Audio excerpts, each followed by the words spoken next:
Holingside Manor, dusk, an ancient medieval tower. Let us read and discover of its provenance. Come now. Old Holingside is a medieval manor house of the first floor type.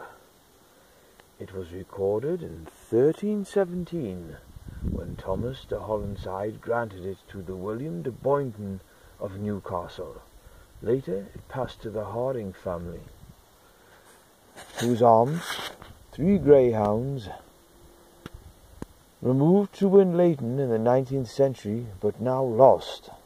The Hardings held Holingside until around 1700, when it became a part of the Gibbside held Holingside, until around 1700, when it became part of the Gibbs estate of the Bowes family.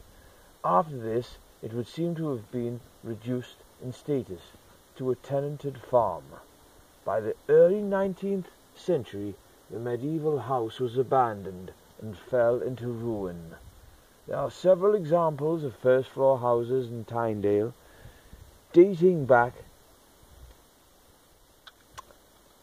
from the period 1250 to 1350. Aden Castle near Corbridge is a good example, with its hall built around 1280. Having the hall and the first floor approached by an external stair was itself a defensive feature, but with the outbreak of the Scottish Wars in the 1290s, Aden and other first-floor hall houses had to be more strongly fortified. The high arch and tower over the entrance at Holingside have parallels on a rather grander scale at Hexham Moot Hall and Lumley Castle, both dating back to around 1400.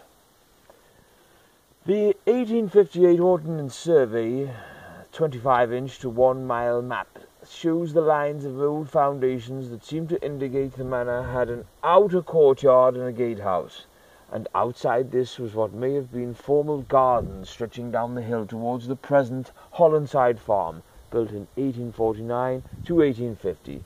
The main entry into the manor house has been up a flight of steps immediately on the right inside the outer doorway, then through a lobby into the first floor itself. The north of this was a service room with a large stone sink. At the south end of the hall was a desk. Okay? Wonderful. For the high table and a garde-robe toilet, in brackets, opening from it to the west, and a suite of private chambers to the solar, to the east. The remains of a large window at the top of the north gable suggest that the second floor of the house may have been remodelled in the late 17th century, shortly before the Harding family finally left.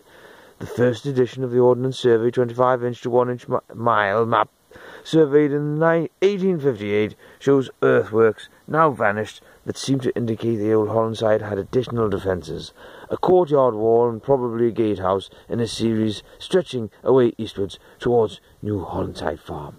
And here we have it all laid out before us here in a wonderful array of brick buildings, as we see dusk rapidly falling into night in the dark, as we walk around the crumbling manifest of this once wonderful, proud building here, as we can see now tumbling into ruin, but wonderfully captured by myself here now at dusk.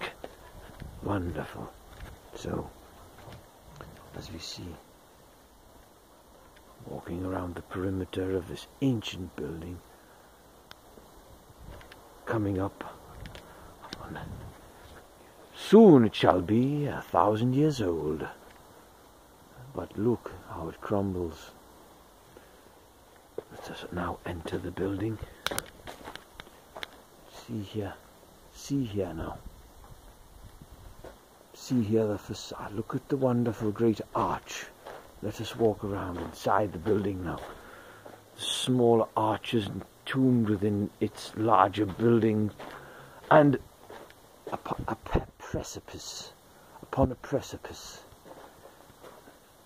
Ancient windows there, ancient gutterings, crumbled into ruin.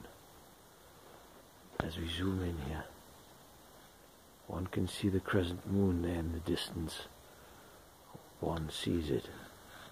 As we zoom back, one sees the internals of the building now falling into darkness and utter disrepair. Look at the small archway. Myself, an average man, I am towering above this doorway. Through it we go, into the darkness now. Perhaps time to draw close to this evening's discussion. Good night and farewell.